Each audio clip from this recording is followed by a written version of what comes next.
follow me on Instagram, you probably find yourself here, wondering, what the fuck is Adam up to now? If you don't follow me on Instagram and found this video mindlessly scrolling through YouTube, welcome, congratulations, you have too much time on your hands.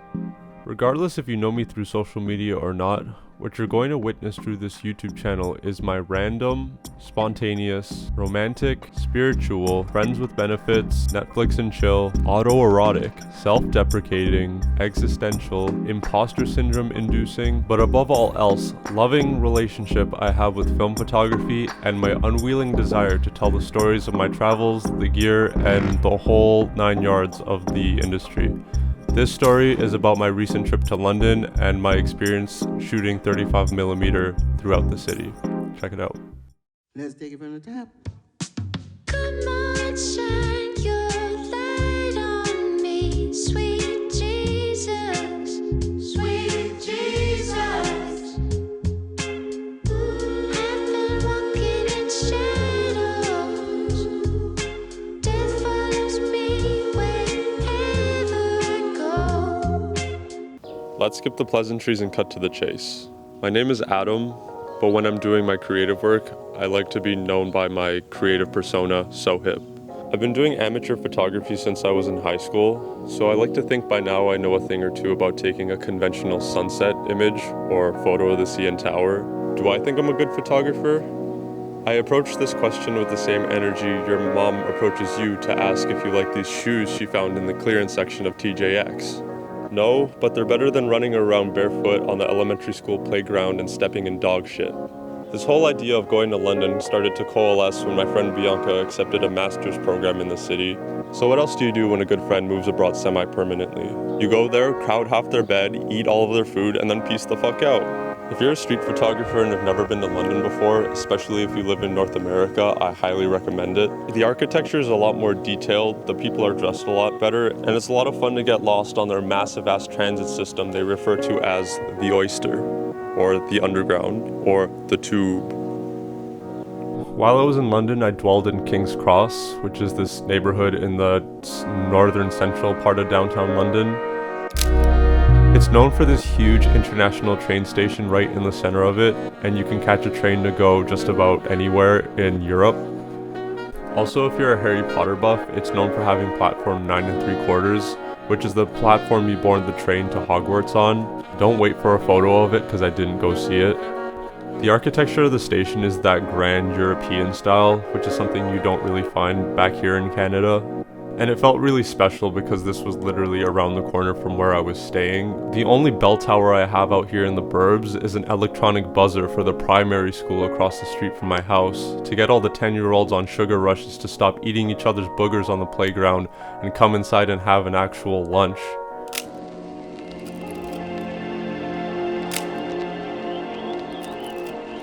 King's Cross is also close to the canals in London, which is really nice to grab a coffee and go for a walk.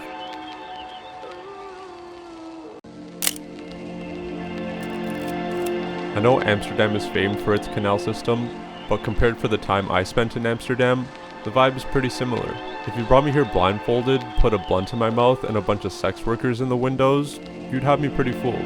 I could go on about all the different neighborhoods surrounding King's Cross and how fun it is to take a camera and go exploring through all the different streets, but I think it's better I be quiet for a while and actually let you see firsthand what I saw these first couple days and how much fun it is to kind of walk blindly in the city and not knowing what's going to be around a corner to take a photo of.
first role I shot on Portra 400, and even though it's not my favorite role I shot on this trip, I like to think the photos turned out pretty good. My favorite photos are probably the ones I took of the double-decker buses. Usually when I'm doing street photography, I'm looking for bright congruent shapes with really defined detailed lines. So there was a lot of withdrawal on my part to try to resist from taking a photo of each one of these red bastards all over the city.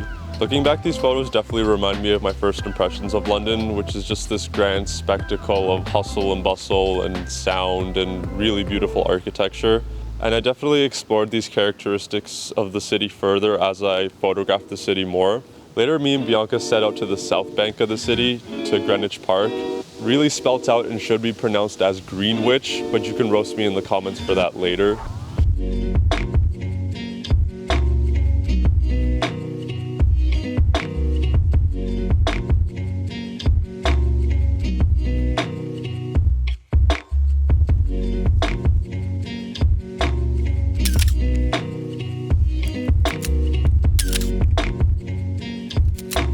This time I loaded up a roll of Fuji Superia 400. We got there just as the sun started to set, and there's this really beautiful hill you can walk up to see the sun go down over the city skyline and the Thames River.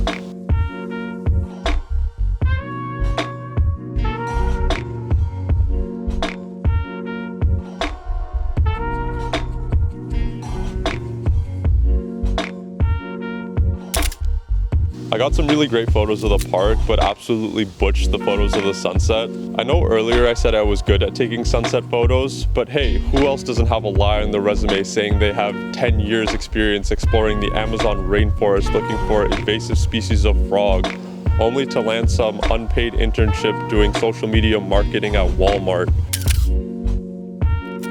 The next day, Bianca took me to Hampstead Heath, which if you've never been in the city before, I highly recommend, especially if you're there in the summertime. But the next day we went to a close by farmer's market in Angel to get breakfast. I took my camera with me because I love shooting candid portraits at local markets. The people showcasing their booths show this high level of enthusiasm to present their craft, whether it be the tomatoes they harvested, the flowers they grown, or the sandwiches they made. It all feels very authentic, which I really enjoy.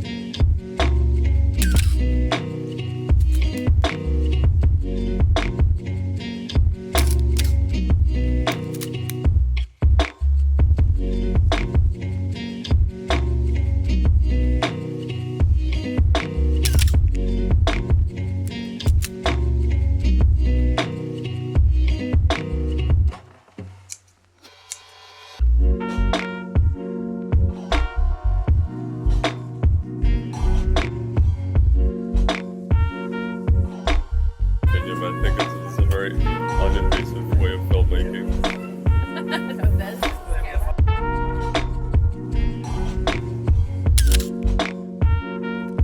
After that, me and Bianca ate our breakfast along the canal, and I snapped a couple more pics.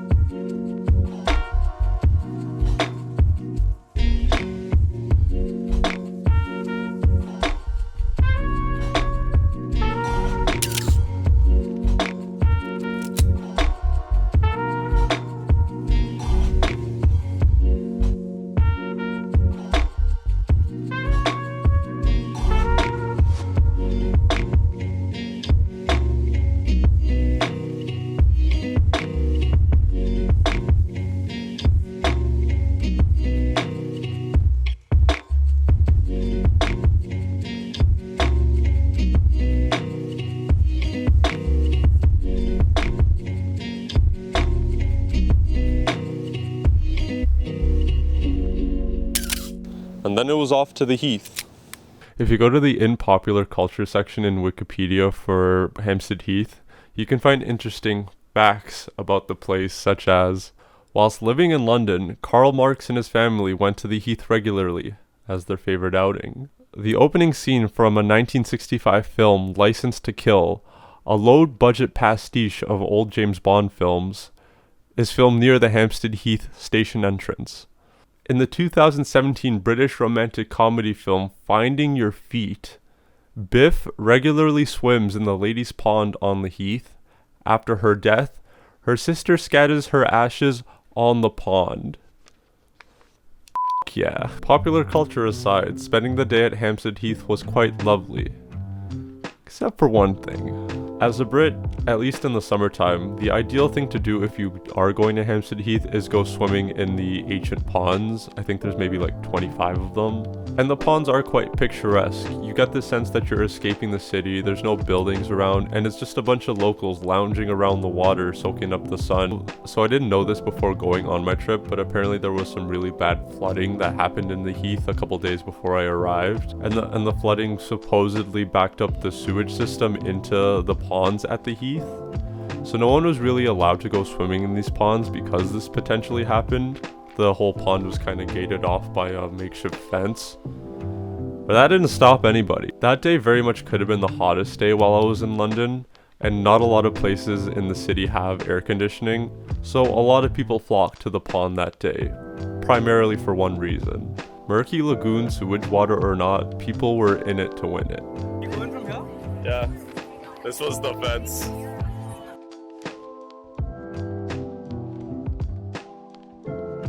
At one point, the cops drove by in their little patrol car with a speaker on the top and announced, "No one should be swimming in the water." To which everybody started booing them.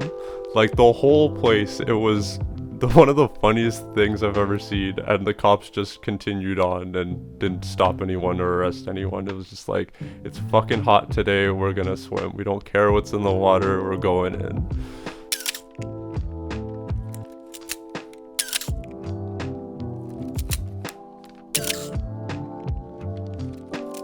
I didn't snap too many photos while I was at the Heath itself because I was introduced to a lot of Bianca's new friends and was enjoying hanging out with them. Plus a lot of people were sunbathing and it's kind of awkward to take photos of people when they're lounging like that.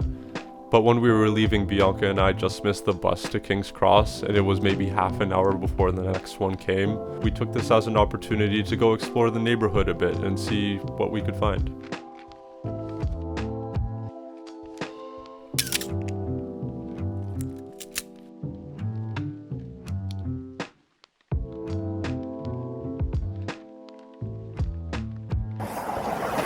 Can't shake my Canadian instinct. I know, right? That's what I mean, is that they would usually just stop.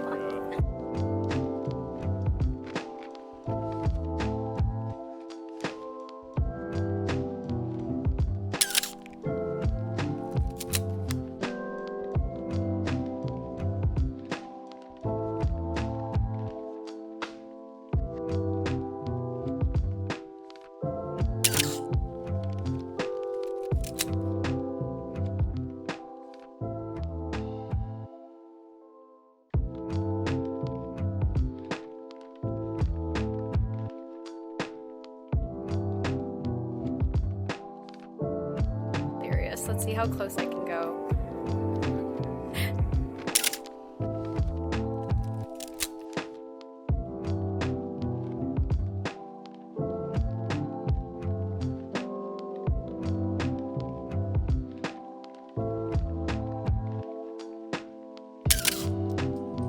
For anyone who does spend a long duration in the UK, there's so many other cities and countries to go visit rather than just dwelling in London the whole time. We were thinking of making our way up to Ireland or jumping over to Scotland, but we ultimately ended up going to the small town in Wales called the Mumbles that we mistakenly found on Airbnb just outside of Swansea. Travel blogs said that it's one of the most underrated places to go visit in the UK, especially if you're into beaches. So we thought we would take a break from the UK hustle and bustle for a while and go chill on the beach.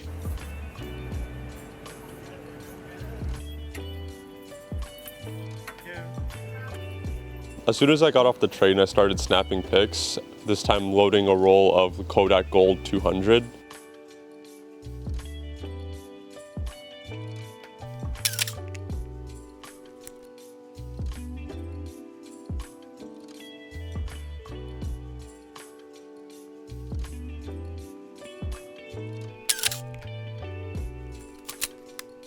This film is known for being kind of basic. You could have purchased it in grocery stores back in the day. But today the film's come back with a resurgence in popularity, still known for being a relatively cheap film stock and producing these really beautiful bright yellow tones when you are shooting with a lot of really good natural light.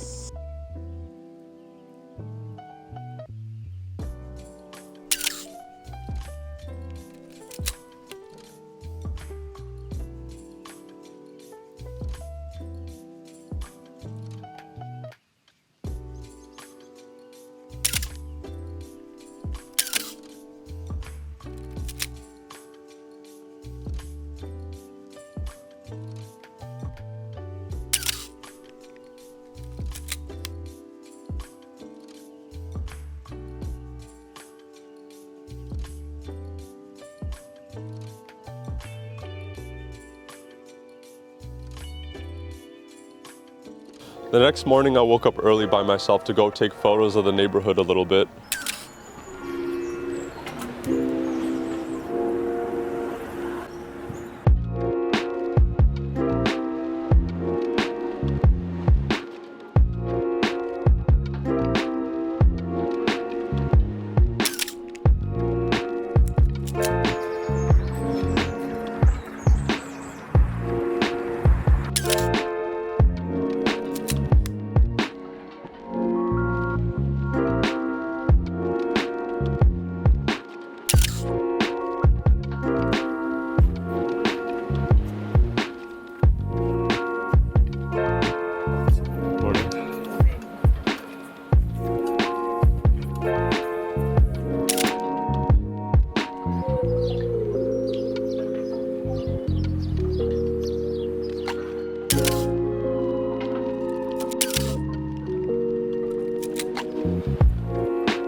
Kodak Gold renders morning light so beautifully and develops this beautiful contrast between the highlights and the shadows.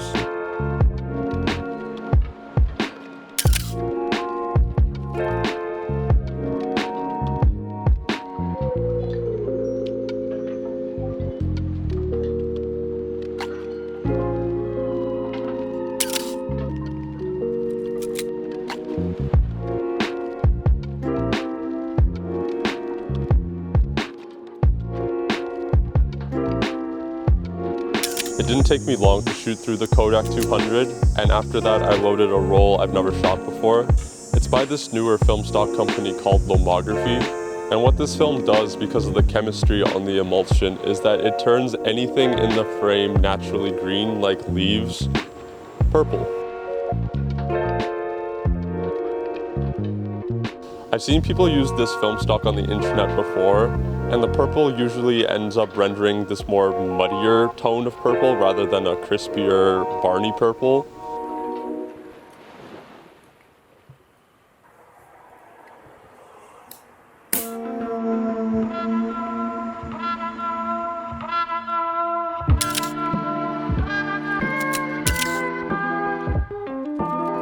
The Mumbles Langland Bay area runs along the southern coast of Wales, and thanks to the beautiful sunny weather, this was the perfect place to shoot this special roll of film.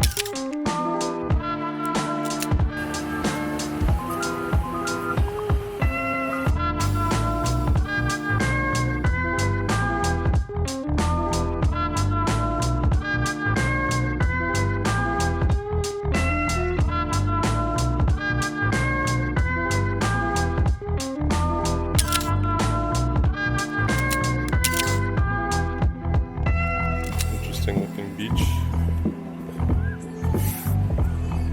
Not seeing any shade, unfortunately.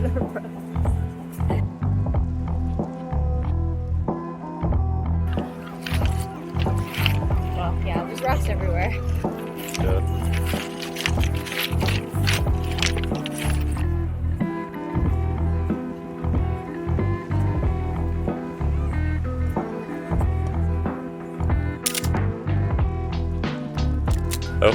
I'd like to think it'd be warm.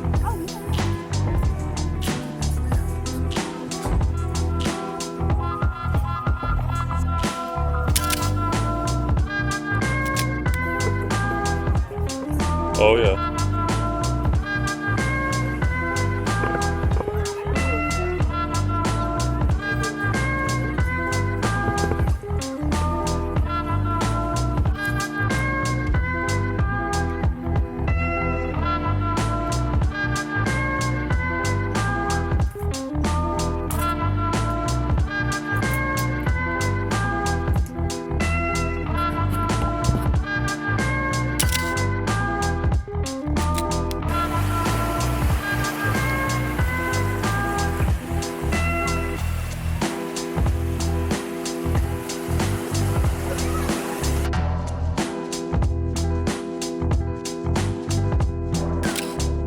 The green was just popping that day, whether it was the seaweed washed up along the shore, vines hanging along the side of a house, or acres of bushes thriving along the coastline.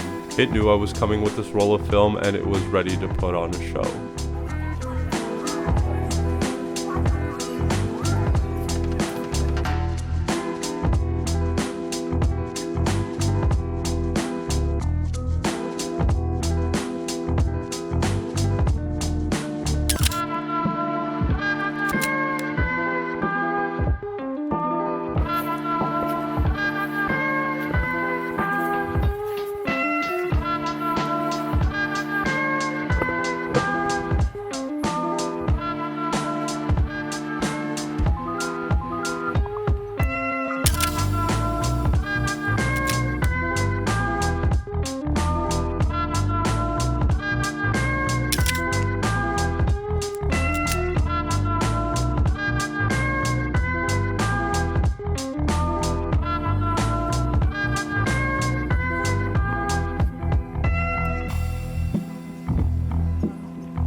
Yeah.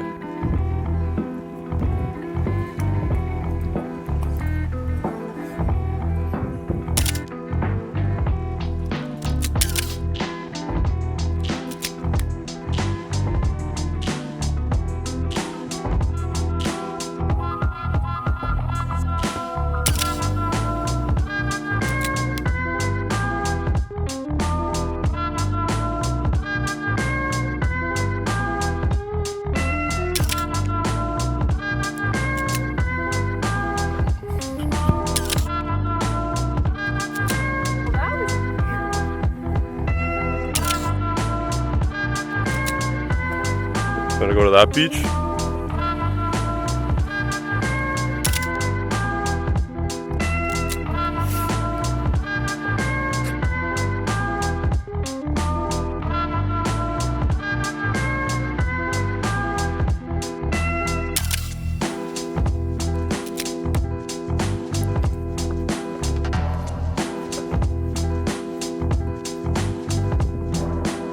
If you're thinking about shooting Lomachrome purple, here's some advice. Don't waste your time and money unless you know your subject has a lot of really strong light illuminating it. All that light's really gonna push the saturation of the green and then in turn get the chemistry on the film to do its thing and harbor it into the purple that you're looking for. The few shots that I took with this roll that had a lot of shadows in the frame ended up turning whatever I wanted purple in the image this moody black tone, which in turn is its own vibe if that is what you're going for, but just so you know, you will not get those crispy purples that are as advertised. This film was an absolute treat to shoot in Wales and is definitely some of the best landscape shots I've ever taken. We had a blast while we were in Wales and I really did not want to leave this beautiful Airbnb we luckily stumbled upon, but sadly our blissful retreat from the metropolis was short-lived and it was time to head back to London. Should probably take a moment to talk about some of the gear I brought on this trip with me. I did something a little unconventional and brought 2 SLRs with me on this trip. They're basically cameras that take photos the same way, but I have 2 completely different lens lineups which allows me to get different types of photos. The first camera is the Canon AE1 program, a camera you take to the club with you to match your American Eagle polo, white and green Adidas Stan Smiths, as you hork down tequila shots all night and then presumably yak all over the camera, but still manage to take absolute bangers because that's how much of a beast this camera is.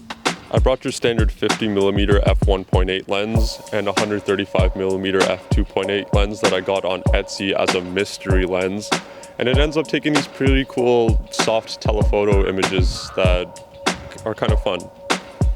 If you are in the film photography community, you know the Canon FD SLRs are kind of the gold standard for quality. I managed to pick this camera up for $50 last year, which is a hell of a steal. You hardly ever find cameras going for these prices anymore, and it's in really good condition. Because I got the AE1 program for so cheap, I'm a lot more comfortable with thrashing it around and potentially putting it in jeopardy just to get that image that I'm seeking out. I have nothing but good things to say about this camera. Maybe one day I'll do a review on it because, you know, there aren't already enough AE1 reviews on YouTube already.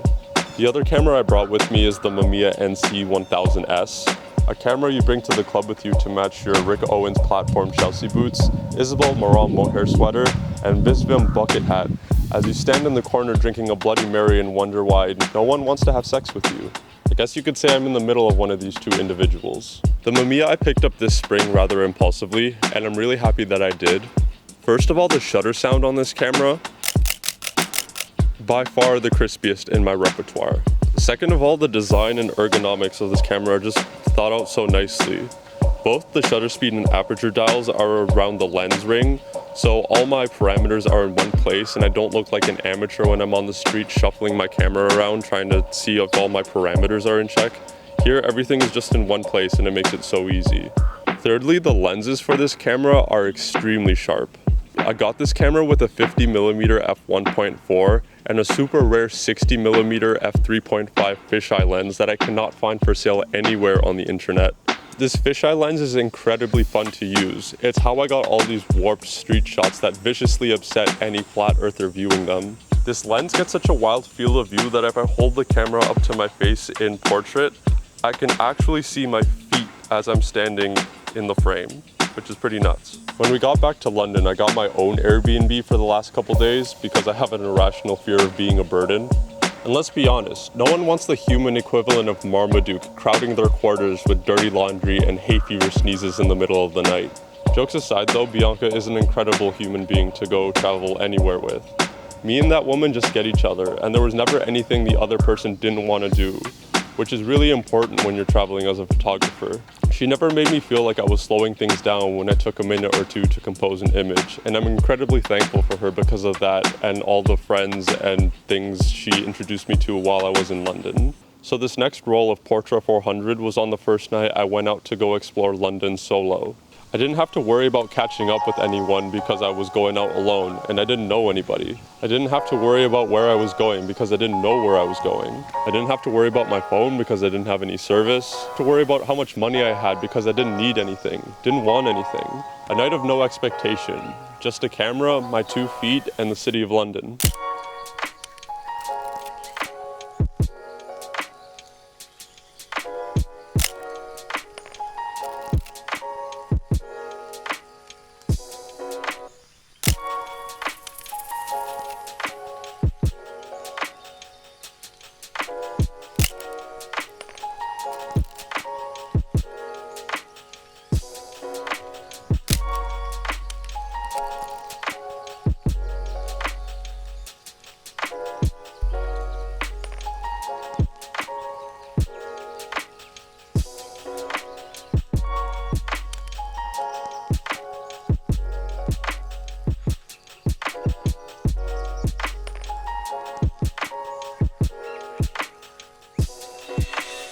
As I continued shooting, I started thinking that this is one of those rare moments a person experiences as pure freedom. It's rare and lasts in rather short bursts of life, but when it does happen, it's wonderful.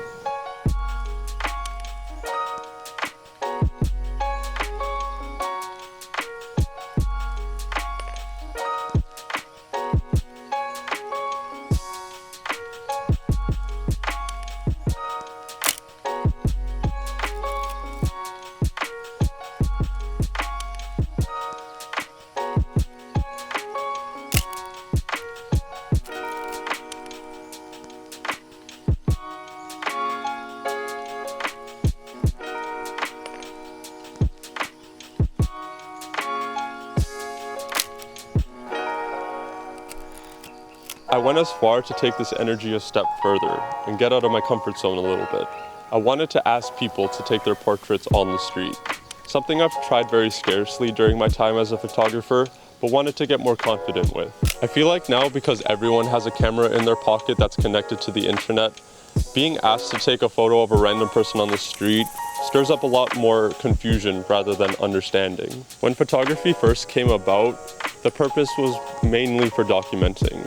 But as we've become more digitally connected, the purpose has shifted from documenting to sharing. I found myself in the Shoreditch neighborhood, which has a very vibrant nightlife, people dressed well looking to have a good time. So I thought I'd put the camera down for a while and try to connect with some Londoners. If you're thinking about wanting to take portraits of people on the street, here's some tips. If someone says no, keep f***ing walking. Don't pester them. And don't let that discourage you. That's literally 1 out of a few million people in a massive city like London. If you just want to take photos of girls, that's creepy and you have another thing coming. Look for people who are out enjoying themselves, smiling, dressed well, comfortable with being noticed. Not while people are eating or talking on the phone. If someone says yes, be f***ing ready. Every corner you turn, adjust your shutter speed and your aperture so that your exposure is correct. People are willing to give you their time, don't f***ing waste it. If you're shooting in the late evening like I was, or even in bright daylight, gravitate your subjects to the nearest source of bright light. Solar blast them if you can. There's no such thing in photography as too much light. This is more of a personal preference, but I'd say ditch the 50 and pick up the 28mm lens. The wider the shot, the better. You don't want to capture just the subject, but the whole environment. The sky, the background, the clothes, the landscape. Tell this person's story. I was using that 16mm fisheye in the Mamiya, which is an ultra wide, and I love using that image to do portraits because it captures everything. It has to distort to be able to do so, but I personally love distorted photography. It gives the photographer a chance to be more artistic and artificially manipulate realism in order to enhance a composition. It was already a little too dark to be using this lens, but nothing too underexposed that you couldn't correct in Lightroom. It's good to challenge yourself as a photographer, otherwise you're gonna get bored and learn nothing. The first people I asked said no, and it's gonna be a bit of a blow with the conversation you're having with yourself in your head. But honestly, it made me wanna find someone who's gonna say yes even more. Because let's be real, no one likes to be told they can't do something. This was the first photo I took of people who were down, and it felt so good to share this moment with them. But what I think was even better was that this got the ball fucking rolling. The Londoners treated me well. I had so many lovely interactions with people that were just trying to have a good time that evening. It was always funny after taking the portrait, they would ask if they could see it on the camera, to which I would have to be like, no, here's why. But they were still cool about it. I got all of their IGs too and just sent them the images once I got them back. One guy I took a photo of after pulled out a 35mm camera and then took a photo of me, which was really unexpected, but also a lot of fun. These guys were just having a smoke in their doorway, and I managed to catch them spontaneously as I was walking on the street. These images aren't spectacular in any fashion, but I'm more interested in what they represent, which is the pure freedom to do what you love. By the time I got back home, the sun was completely down and the roll was finished. On my last day in London, it rained, which I thought was my first authentic taste of British weather. Earlier that week, Bianca took me to the vintage market in Brick Lane, where if you love thrift shopping and vintage clothes is a must.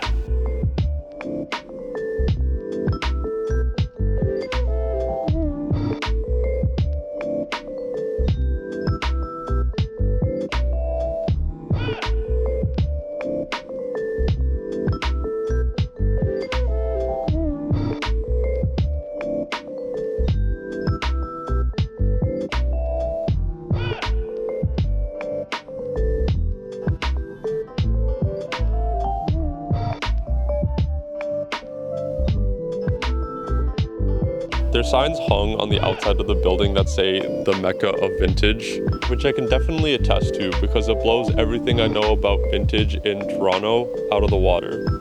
Rain or shine, I knew I had to get back there and document some of the clothes, arrangements, and incredibly well-dressed people that are running the place.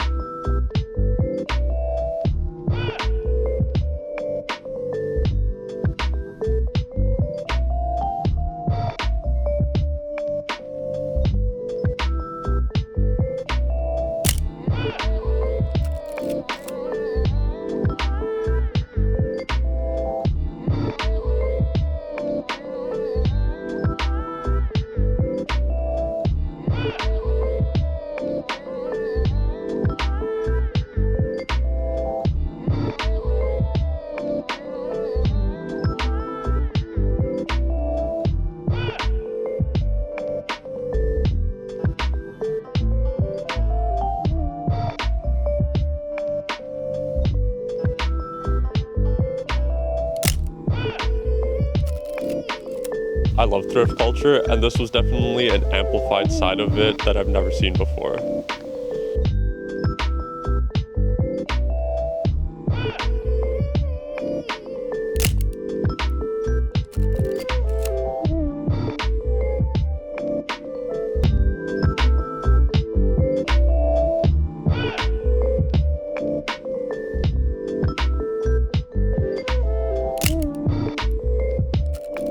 Again, the people here were rather friendly, and sporting a vintage camera in a vintage market, everyone I asked was up for posing for an image.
This is the last image I took in London, and I don't know, the idea of the rain in front of a giant Gucci ad featuring James Corden and Harry Styles in the middle of a vintage clothing district are the kind of juxtapositions I look for to confuse a subject.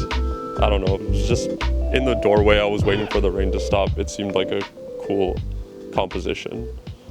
I didn't feel like polishing off this roll of Fuji Superior because it may or may not have been only halfway through my travels.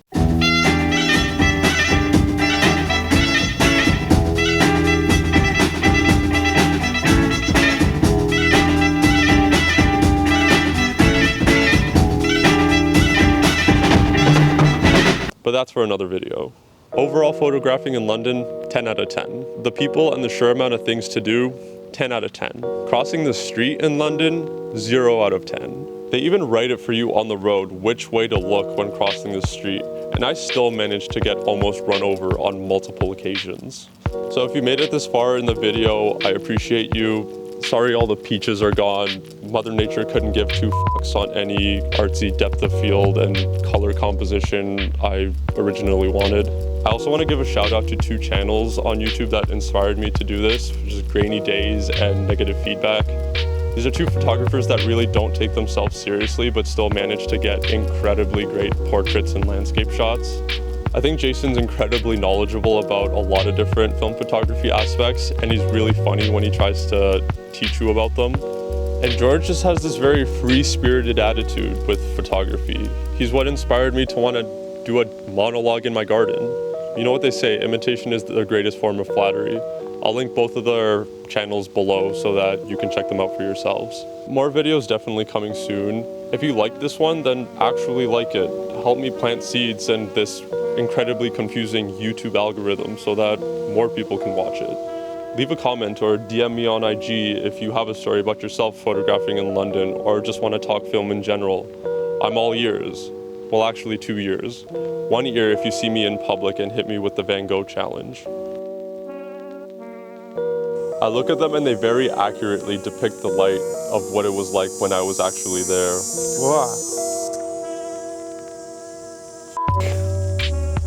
Dude, I'm kind of working on something here. Yes, there's bees in the tree, but they're gonna f you up, dog.